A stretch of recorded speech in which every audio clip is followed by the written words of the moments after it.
The dog wouldn't stop whining at the crib. When Sarah finally dragged him away and locked him in the hallway, her daughter woke up screaming, clawing at her ears. Sarah had thought Max was jealous, protective, even dangerous. She'd been seconds away from calling a trainer to rehome him. But when her husband disabled one simple feature on the baby monitor, Max stopped whining immediately and curled up peacefully by the nursery door. What they discovered next was so shocking it made them question everything they thought they knew about their loyal companion. Before watching, don't forget to like, share, and subscribe so you never miss another heart-gripping story like this one. Sarah hadn't slept more than 3 hours straight in 18 months. Her daughter Emma, now almost 2, had never been a good sleeper, but lately the nights had turned into a battlefield. Every time Emma finally drifted off, she'd wake within minutes, rubbing frantically at her ears, whimpering in a way that made Sarah's chest ache with helplessness. Maybe it's an ear infection, her husband David suggested one morning, his own eyes hollow with exhaustion. The pediatrician checked 3 times. There's nothing wrong with her ears. Sarah's voice cracked with frustration. She said it's probably just a phase. But it wasn't the sleeplessness that was pushing Sarah to her breaking point. It was Max, their 4-year-old German shepherd. The dog David's father had given them before he passed, the one who'd been gentle and patient since Emma's birth, had suddenly developed an obsession with the nursery that bordered on disturbing. Every single time Emma fell asleep, Max would position himself directly in front of the crib, rigid as a statue. His ears would pin back, his body would tremble, and he would whine, a high, persistent sound that made Sarah want to scream. "Max, out!" she'd hiss, trying not to wake Emma. But he wouldn't budge.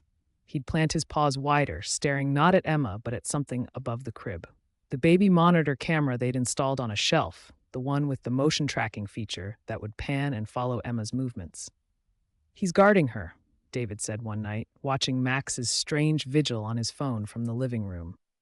"Maybe he thinks the camera is a threat?" "He's being jealous and possessive," Sarah snapped. "And he's going to wake her up again." As if on cue, Max began pawing at the shelf, standing on his hind legs, whining louder. Sarah burst into the room, grabbed his collar, and dragged him into the hallway. "Enough!" The moment she closed the nursery door, Emma woke up crying. Not the usual fussy cry, but a desperate, painful wail as she rubbed at her ears hard enough to leave red marks.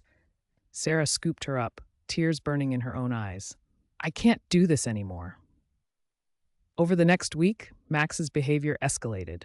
The moment the monitor would activate its tracking feature, panning to follow Emma's movements, Max would go ballistic. He'd scratch at the door if they locked him out. He'd position himself between the camera and the crib if they let him in.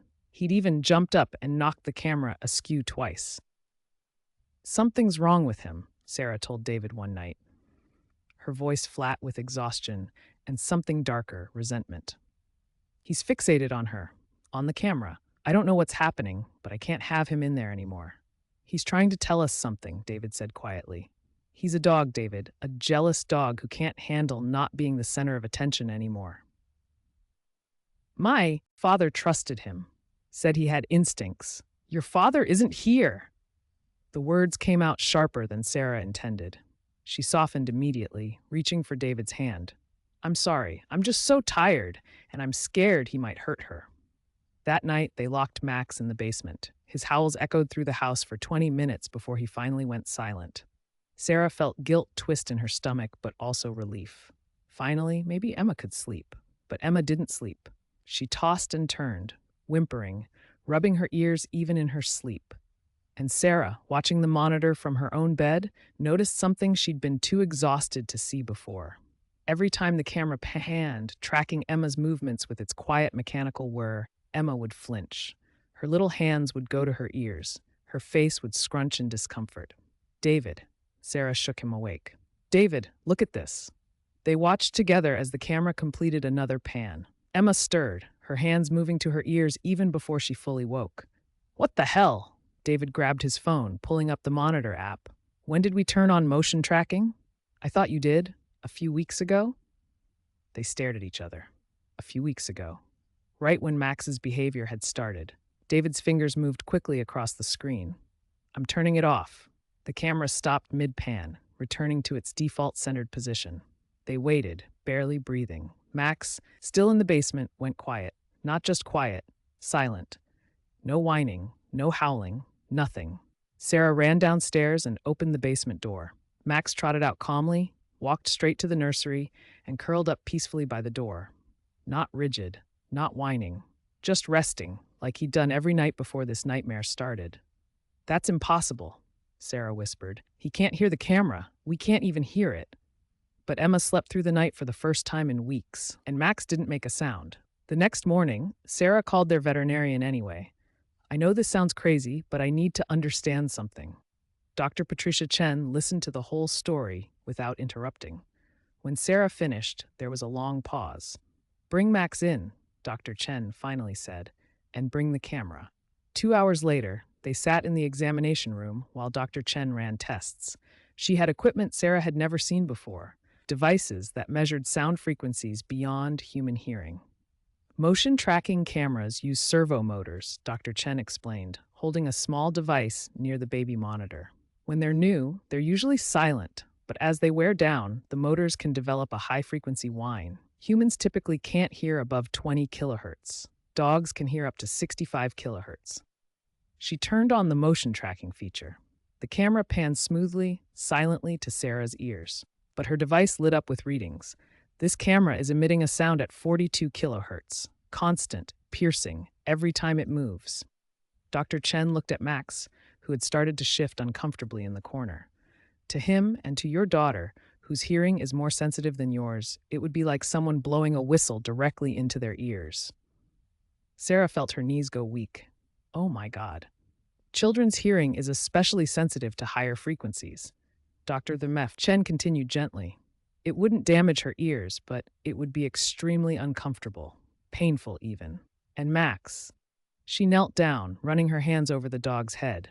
He wasn't guarding her from the camera. He was trying to block the sound, trying to stop it from hurting her. David's voice was barely a whisper. "We locked him in the basement." "You didn't know," Dr. Chen said. "How could you?" But Sarah was already crying. All those nights she'd called Max jealous, possessive, dangerous. All those times she'd dragged him away from Emma when he was trying to protect her. She'd been seconds away from calling a trainer, from finding him a new home, from getting rid of the only creature who'd understood what was hurting her daughter. They drove home in silence. Sarah held the camera in her lap like evidence of her own failure. When they pulled into the driveway, she couldn't move. "I almost gave him away," she said. "I thought he was the problem." David reached over, squeezed her hand. "But you didn't, and now we know." That night, Sarah sat on the floor of the nursery with Max. Emma was sleeping peacefully in her crib, the camera unplugged and removed. Max rested his head in Sarah's lap, his brown eyes watching her with that patient, forgiving look dogs somehow master. "I'm so sorry," Sarah whispered, running her fingers through his fur. "You were trying to tell me. You were trying to help her, and I couldn't see it." Max's tail thumped softly against the floor. From the doorway, David watched his wife finally understand what his father had known. Max wasn't just a pet.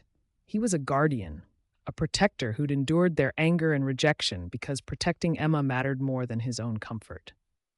Over the following weeks, Sarah told the story to friends, to Emma's pediatrician, to other parents in their circle. Every time, she felt the same shame and wonder. How close she'd come to making an irreversible mistake. How her exhaustion and frustration had blinded her to the truth. They bought a new monitor, a simple one without motion tracking. Emma slept through the night consistently now, no longer woken by the piercing sound only she and Max could hear. And Max returned to his gentle vigil, sleeping peacefully by her door, no longer needing to stand guard against an invisible threat. Sarah would sometimes wake in the middle of the night and find David sitting with Max in the hallway, his hand resting on the dog's head. She knew he was thinking of his father, of the gift he'd given them that went far deeper than companionship. One evening, as Sarah tucked Emma into bed, the toddler reached out toward Max. "Good dog," she said, her small voice clear and certain. Max's tail wagged, and Sarah felt something break and heal inside her chest at the same time. Sometimes the threats we cannot perceive are guarded by those we do not understand. We trust our own senses, our own judgment, convinced that what we cannot hear or see cannot hurt us. But the world operates on frequencies beyond our perception, on dangers that hide in plain sight and silence. Max had heard what they could not. He had understood what they refused to believe. And in their exhaustion and certainty, they had almost punished him for the very protection they desperately needed. The line between safety and harm is often guarded not by our vigilance, but by the instincts of those we dismiss, by the loyalty of those we misunderstand, by the love of those we nearly cast aside. If this story opened your eyes to the unseen dangers around us and the unexpected guardians who protect us from them, don't forget to like this video, comment your thoughts, and subscribe for more powerful stories. Share it with friends and family, because sometimes the ones we judge most harshly are the ones trying hardest to save us.